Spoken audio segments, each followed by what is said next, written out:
पाकिस्तान खास तौर पे उनके प्राइम मिनिस्टर नरेंद्र मोदी के लिए आज बड़ी बुरी खबर है।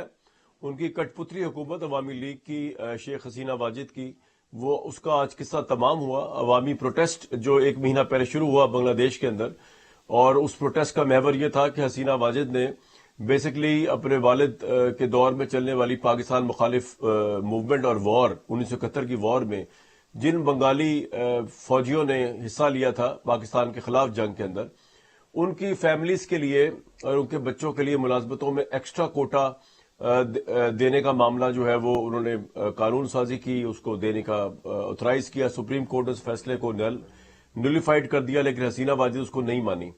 और अवाम और नौजवानों का जोश था सड़कों के ऊपर, और एक महीने तक जो है वो प्रोटेस्ट होता रहा ऑलमोस्ट, जिसमें 300 से ऊपर जो है वो लोग अपनी जान से हाथ धो बैठे, जिनमें पुलिस वाले भी थे और ज्यादातर तो आम सिविलियंस थे।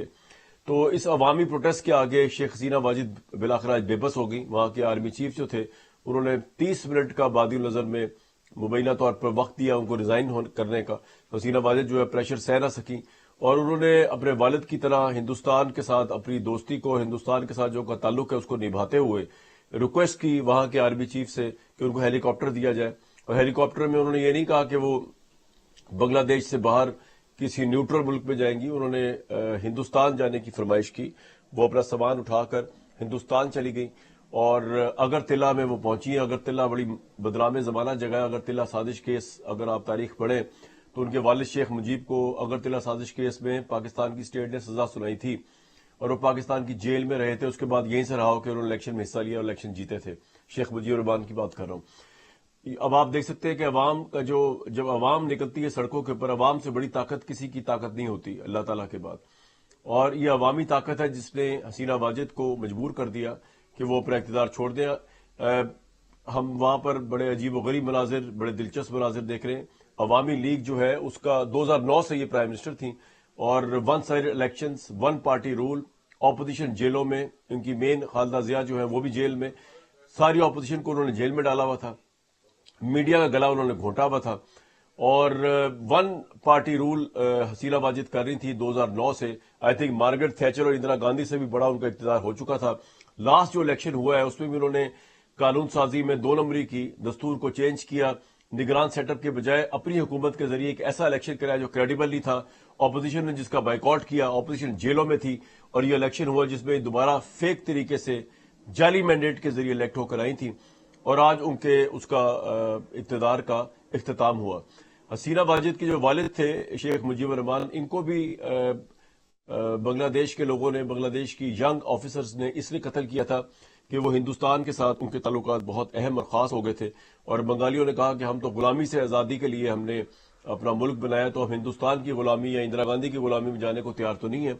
इसी तरह हसीना वाजिद ने उस लेगेसी को निभाया, और उनके दौर के अंदर एक बफर स्टेट या एक सैटेलाइट स्टेट या कठपुतली स्टेट बांग्लादेश बन चुका था हिंदुस्तान की।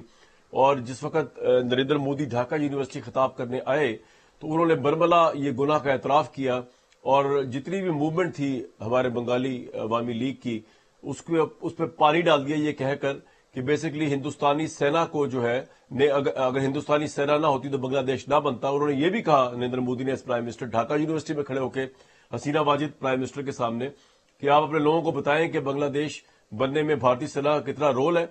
और उन्होंने कहा कि मेरी इमोशनल बॉन्डिंग है, मोदी ने कहा, बांग्लादेश के साथ, क्योंकि जिस वक्त बांग्लादेश के लिए एक पैरेलल गवर्नमेंट बना दी गई थी कलकत्ता के अंदर, और हिंदुस्तान के अंदर एक पूरा सेंटर बन चुका था बांग्लादेश बंगाल को और पाकिस्तान को तोड़ने के लिए, तो मैं गांव छोड़कर मैंने उस बंगाली सेना को ज्वाइन किया था।